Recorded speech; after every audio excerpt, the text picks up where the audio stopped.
የመኪናው ጎማ ከውስጥ እየተበላ ተቸግረዋል። ኑ ተከተሉኝ። ሰላም ሙሽ ይባላለሁኝ። ይህ የኑን ማማር ዝግጅታችን ነው።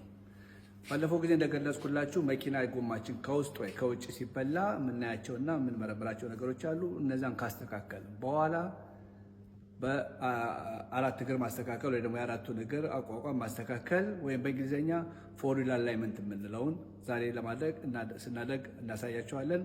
ተከተሉኝ። ያው እንደምታዩት የመኪና ቴስላ ነው። ቴስላውን እንግዲህ እዚህ ጋር በውስጥ ላይ እንደምታዩት የተለያየ መኪና አይነት አለን። ቴስላን እንጫናለን። ከዛ ወዲያ የተለያዩ ሞዴል ኤስ፣ ሞዴል 3፣ ኤክስ፣ ዋይ የሚባል አለ። ይሄኛው መኪና ሞዴል ኤስ ነው። ስለዚህ ሞዴል ኤስ እንወስዳለን። ከዛ ወዲያ ከ1 እስከ 4 ዓመተ ምህረት ወይ ደግሞ ከ2012 እስከ 2001 የሚለው እናያለን። ይሄ 2014 ሞዴል ነው። ስለዚህ ይሄኛው እንጫና እንሄዳለን።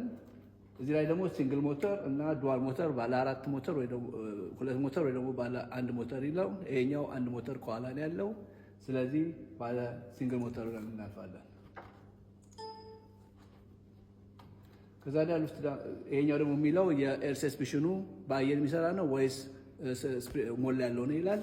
ይሄኛው መኪና በአየር የሚሰራ ሰስፔንሽን ስለሆነ ያለው ኤር ሰስፔንሽን እንላለን።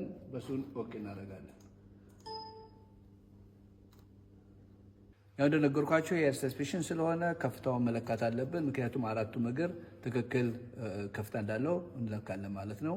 ከዛ ወዲያ ነው ማስተካከል የምንችለው ማለት ነው። ያያችሁ መኪናው የራሱ የሆነ የፋብሪካው የራሱ የሆነ የአቋቋም ወይ ደግሞ የአንግል ሲስተም ስላለው እሱን ይሄ ራሱ ማሽኑ ይከታተልናል ማለት ነው።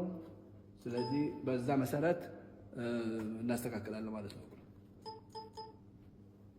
ይህ የምታዩት የሚያሳያችሁ ምን መለካት እንዳለብን ከፍታውን፣ ስፋቱን ምኑ መለካት ስላለብን። ምክንያቱም በኤር ሰስፔንሽን ስለሆነ አራቱም የእግሩ አየሮች ትክክል መሙላታቸው ማሳየት ያለብን። አንደኛው በኩል ከተዛነፈ የመኪናው የቁም አቋቋም ወይ ደግሞ የአንግሉ ሲስተም ጥሩ አይደለም ማለት ነው። ስለዚህ በዛ መሰረት ይሄ በሚያሳየን መመሪያ መሰረት እንለካለን ማለት ነው መኪናውን። ያው እንዳሳያችሁ እንግዲህ እዛ መኪና ጎማ ላይ የተገጠሙት 4 ሴንሰሮች ይሄንን ያነባሉ። በዚህ መሰረት እነዚህ ያሳያሉ። የፊቱ ጎማ ከኋላ ጎማ በግራና በቀኝ ያለውን ነው የሚያሳየን።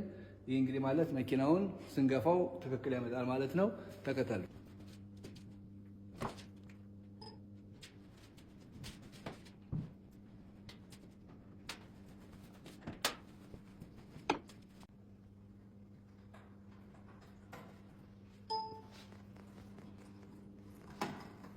ከዛ መሪውን እንደዚህ እናዞራለን። ከዛ ልክ እግሩ ትክክል መሆኑን እዚህ ጋር እናሳያለን።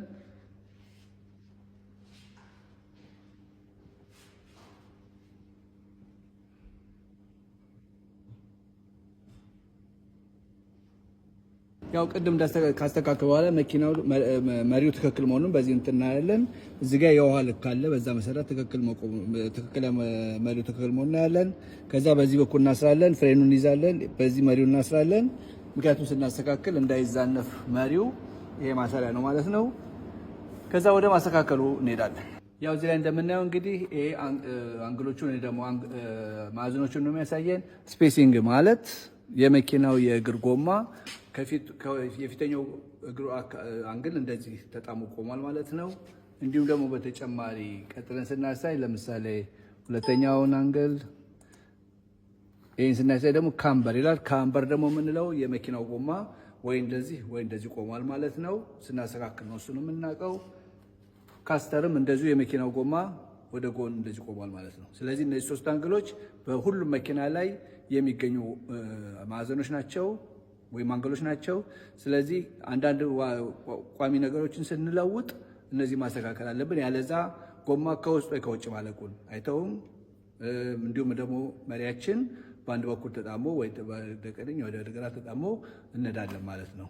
ይሄ የሚያገለግለው ደግሞ ይሄ በተጨማሪ የሚያገለግለው ለምሳሌ ሀገር ቤት መኪና ከፍታና ስናደርግ እነዚህን አንግሎች መጠበቅ አለብን። ያለዛ ጎማችን መኪናው ከፍ ባለ ቁጥር የመኪናው አቋቋም እየተለወጠ ስለሚመጣ እሱ ማስተካከል መቻል አለብን። ይሄን ሁሉ እናደርግ የቻልነው እንግዲህ እነዚህ ባለፈው በቪዲዮ ላይ እንዳያችሁት እነዚህ ነገሮችን ከለወጥ በኋላ ነው። ለምሳሌ በዚህ በቴስላው ላይ ይሄንን ስለለወጥኩኝ ከዚህ በዚህ በኩል ስለሚቀጠም ይሄን ስለለወጥኩኝ የዚህ ክፍተት ነው የስፔሲንግ ወይ ደግሞ ከጎን ያለውን የእግር አቋቋም የለወጠብን ማለት ነው።